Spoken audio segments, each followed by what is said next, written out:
Okay, here's another great question of what is the best way to mount my Hush holster on my war rig? We have some personal thoughts on this, but there's many We ways to have do it. we are very opinionated in this Mhm. specific thing. There's a number of everybody has a different war rig or belt system or whatever that they love, and like it's the best thing that they've ever had. Everybody has their own thing. It's just like, assholes and opinions and whatever. The answer is whatever works for your system is fine. We are compatible already with Safariland QLS and G code number 39. We sell drop legs and a mid ride, and we also have a belt mount that's going to be coming up very shortly. However, the best way that we've found is to run a drop leg. And we have a number of videos that describe this. But basically, if you've always run a pistol mounted to your belt and you've never had a problem with it, that's great. But as soon as you add a 6 to 12-inch piece of metal hanging off the front of it that doesn't move with your leg, if you step over a log or you get into a car or you kneel down, now you have this thing that's kind of stationary and not moving with you that gets hung up on stuff.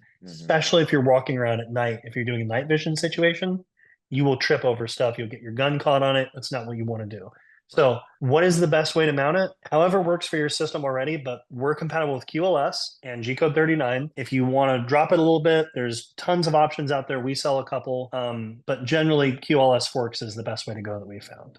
Our articulating tactical drop leg we've made specifically to face this problem because when we were first designing this holster, it's like, well, how do you put it on your belt? And we're like, we might as well make our own custom solution here. Is it the best thing? We think it is. I mean, we think it's the great and it fits really well. It's probably one of the only real articulating drop legs out there that we know of, right? Well, there is another one, but they're Yeah. vastly more expensive, and that's one of the things that we're trying to bring into people's, into like the regular people's realm, right? If you're not an influencer, you're not getting this stuff for free. Great example is the Surefire Masterfire. It looks super cool. It's like top of the line, et cetera, et cetera. $700 to get into it. Hmm. Not everybody has Just seven the hundred holster. dollars. Just the holster, yeah.